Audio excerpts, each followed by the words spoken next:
No, I was not in the room when the news was delivered. And these things are ultimately, Miss Amy's decisions. Like Miss Amy said in her statement, it's about her long-term vision, of what she wants the organization to be, and how she wants to move this organization, forward. It's her vision for the organization, not the team. The vision for her organization and how she wants things structured for that. Like I said, Miss Amy's, she's made her statement, and she's clarified her reasons, and we're here to support her.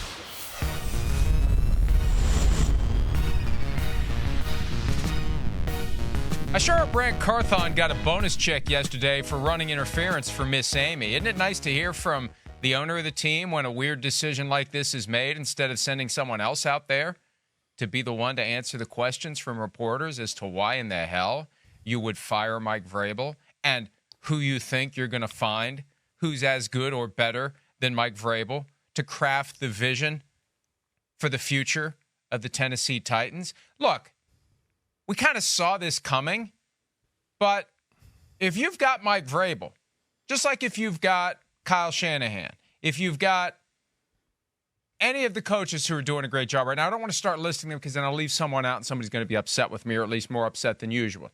When you have a guy that's getting it done, what the hell are you doing letting him go? And what are you doing not making it work? This is the Jim Harbaugh thing with the 49ers 10 years ago. It's on you to make it work when you got a good coach. When you have a guy who's getting it done, who had 91 different players in 2021 and was still the 1 seed in the AFC, you find a way to make it work long term. You've got your long-term guy. You're not going to find a better guy long term than what you got. You make it work, period. Good morning. Good morning. Hello. How are you? I'm well. How are you? Listen, I agree with everything you said. I think you and I would be, one of the leaders of the Mike Vrabel bandwagon as far as head coach material, what he stands for, his game plan, specific game planning, right? I talk about that, doing things outside the box. Of course, on to all the little details as well, like you would think an ex-New England great player would be on, right? I mean, everything I look at with the Tennessee Titans that's positive or great or anything like that, to me, it's all Mike Vrabel. I mean, that's really what it is. There's been issues with that organization, but none of them trace back to Mike Vrabel. So that to me is the most important thing. He is one of the best coaches in football. There's no doubt about it. It's a sad day to see him go as the Tennessee Titan coach, like you said. It's, hey, 2021, number 1 seed. 2020, right? Went to the playoffs that year and won the division. 2019, AFC Championship game. And then we could go through a laundry list of names and people to go through, look at the draft and everything else here, and, Mike Vrabel was not set up for the greatest success with ex-GM John Robinson and some of the blunders he made in free agency and draft. So it's kind of incredible. But, Mike, I'll say this, okay? He got fired. Yes, we know that. I think he wanted to be fired. I don't think he wanted to be there. That's where I would start right there. We kind of felt this coming, and I feel like this is what he wanted. And there's another move to be made here. He's playing chess. And we'll see what shakes out here in the next few weeks with Mike Vrabel. That's why it's hard to feel bad for Mike Vrabel. And I saw something somewhere yesterday suggesting that Vrabel never said he wanted out. Mike Vrabel doesn't have to say things for us to know what he wants. Mike Vrabel is the master of using facial expressions, body language, to make his points, as we all learned the night of the first round of the 2022 draft when A.J. Brown was traded. The old crick in the neck. From under Mike Vrabel. The crick in the neck. The I wish there was someone here to restrain me from physically pummeling John Robinson for trading A.J. Brown. We're going to trade A.J. Brown and draft Treylon Burke, huh? Right? And so there's one. I mean, we can go through a big-time list, like you said. But, sorry. Go on, Mike. I didn't mean to interrupt you, but it's amazing. And it's the same mindset. We got a guy who's getting it done. Let's throw him back for someone else. They did it to A.J. Brown, and they're doing it with Mike Vrabel. And, again, there it is. Oh, okay. There it is. But, look, we're going to talk more about the future. But just the basic reality. If you have a guy that you know has deep ties to another organization and you want him to be your coach, you make it work. You understand that there may be another situation out there that he finds tempting. You make your spot more tempting. You do what you have to do to keep him around, to make it work with him. You have a great coach in the building. You have no idea what you're going to get next, and we'll talk about that as well. But this is just a basic question of, when do you throw back what you have in search of something better? It applies to players, it applies to coaches, it applies to executives, it applies to everyone that works for you. Whatever your vision is, your ultimate vision should be, and we know it isn't always this. The ultimate vision for most owners is make as much money as we can, but let's not be too obvious about the money-making part of it. The vision should be crafting a winning football operation, a team that can get it done. And if you have a guy who's just kind of frustrated because of the way you're running the business, that's on you. Like, if you just get to the point where, the guy comes in here cricking his neck and folding his arms together and making faces and making just stray comments. He's kind of a smart ass. He's kind of a pain in the ass. He's kind of a, it's just uncomfortable. Well, good coaches make you uncomfortable. Exactly. Good coaches make everybody uncomfortable because they want everybody to be as committed, as determined, as hardworking, and as laser focused as they are. So it's a you problem, owners, if you can't figure out how to work with a great head coach. Yes, that's where, hey, again, if you're an owner or anybody out there looking to hire a coach, don't look for somebody to be your best buddy, right? Best buddy doesn't get it done. Best buddy in the locker room to the players and everybody in the organization typically does not get it done. I mean, we might have a case here or there every now and then.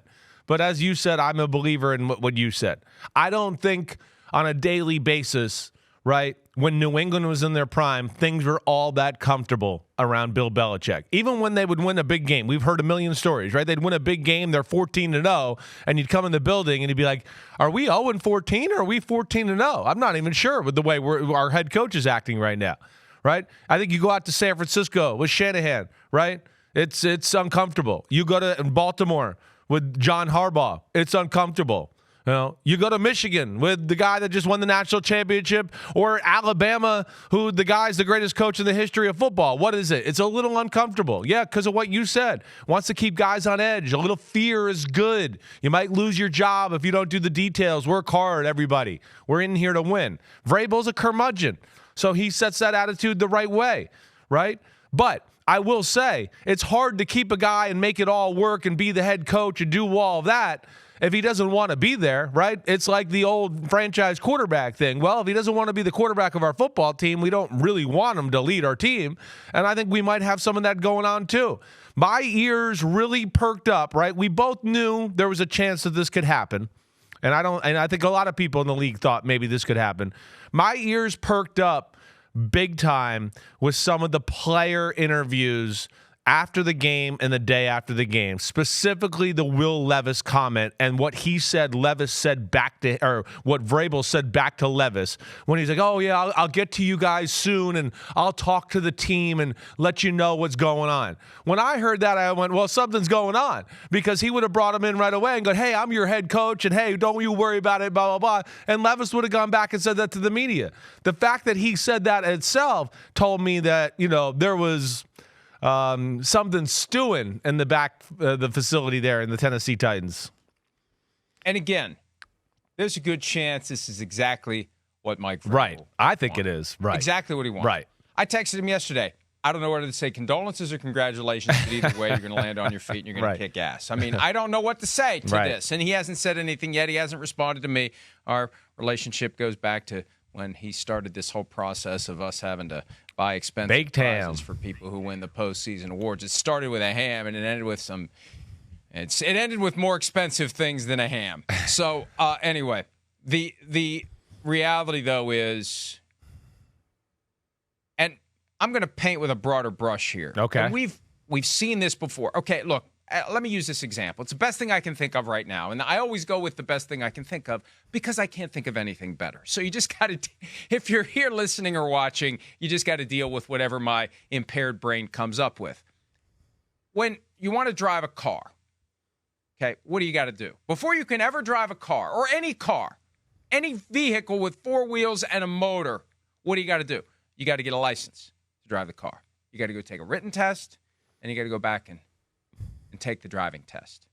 Basic threshold requirements to operating a car.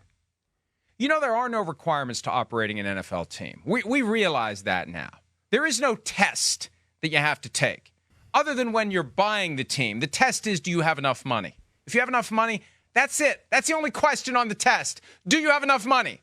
Now, once you have enough money and you got all these family members and you want to keep the family in the business or the business in the family, close enough. Yeah, close enough. You keep the family in the business and the business in the family. But it's true. It's both. And this is what's funny about it. It's no different than a mom and pop store. It's a multi-billion-dollar operation that is a mom and pop store. So dad's getting a little old. Well, all right, hey, son, I don't know what you're doing out there. I don't, but come on, somebody's got to take over. Dad's getting a little old. Oh, well, son, you're not doing a very good job. Well, who else we got in the family who can run it? Well, mom may have to run it for a while. Well, mom's getting a little old now. Well, daughter's going to have to run it. I've just described the history of the Lions for the last 60 years, frankly. So, and we could talk about 10 different teams. Let's talk about the Tennessee Titans. Bud Adams founded the team in 1960. In the AFL, he employed Bill Groman. He was the guy that hired the guy we talked about last week that set the rookie receiving record that stood for 63 years. And Bud Adams died in 2013. Well, what did he do? You know what he did? He screwed everything up, frankly, in all due respect to the deceased. He has 3 kids, 3 family tree branches. Split the team up 3 ways. Forgot to say which branch of the tree is going to run the team. Fairly important point. Sparked a major change of league policy. You know, Chris, every owner now, every year, must file paperwork with the league that makes it clear who takes over if you die or become incapacitated. There's a name on that sheet, so there's no misunderstanding. This is the person who takes over if you die. Because Bud Adams didn't put in his will who takes over when he dies. So it was a thing, and if it was any other team, a bigger team, a higher profile team, we might have known about it. Right. It was always simmering. It was always percolating. There's a problem between the Titans and the league because Bud Adams didn't say which of the 3 branches of his family tree was taking control of the team. And they finally worked it all out, and Amy Adams Strunk took over, right? One of his 3 children, now one of his children was deceased, so it would have passed to a grandson. But that's it. Don't have to go take a driver's test. You just got to be in the right place at the right time with the right family member. And now we have somebody that has no objective qualifications to own and operate an NFL team making these kinds of decisions. And it applies to her. It applies to Jim Irsay. It applies to Jed York. It applies to Dean Spanos. That's one of the things that I both love and hate about the NFL. And I guess it's true of pro sports generally. And this is why I've made the argument they should all be corporations. At least you would know the people who are running the business are qualified to do it. Folks, and I'm sorry if this makes people upset, but it's true.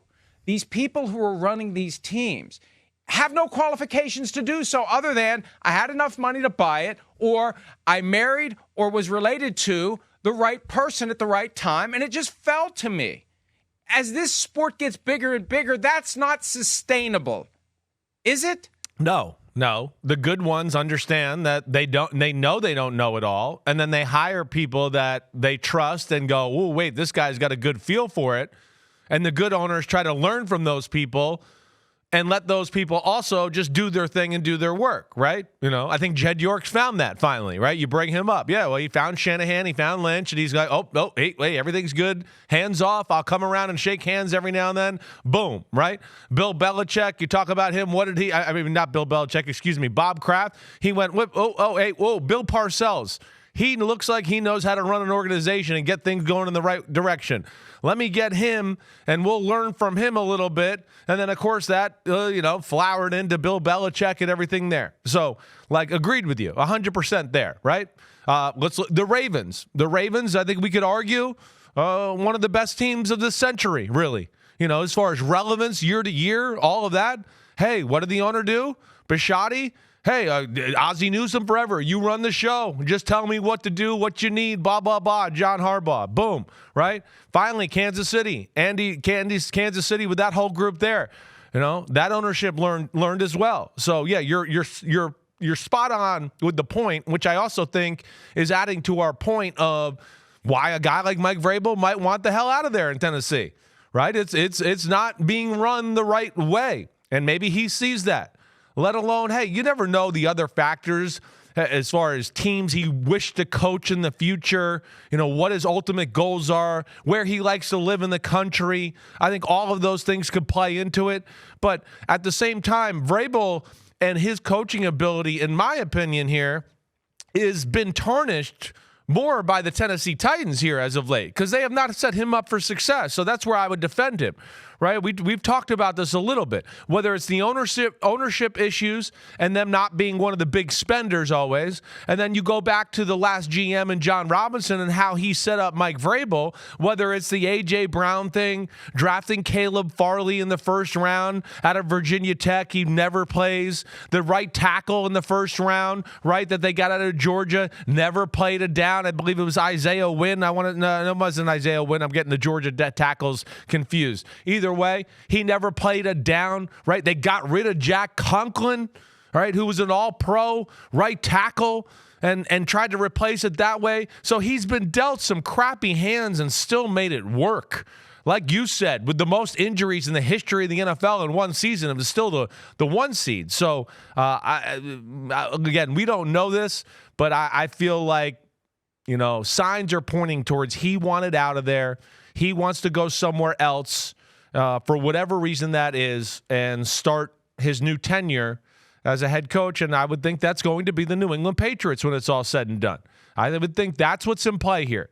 That Belichick and company are trying to figure out where the hell Belichick's going to go. All right, he's figuring out his next move, and while doing that, the Crafts are talking to Vrabel in back channels, and they're going to try to make a play for Vrabel to get his staff together and go up and be the New England Patriots head coach. That would be my call, Mike. Hi, it's Mike Florio. Thanks for watching PFT on YouTube. Hit subscribe for the latest news and analysis from Pro Football Talk.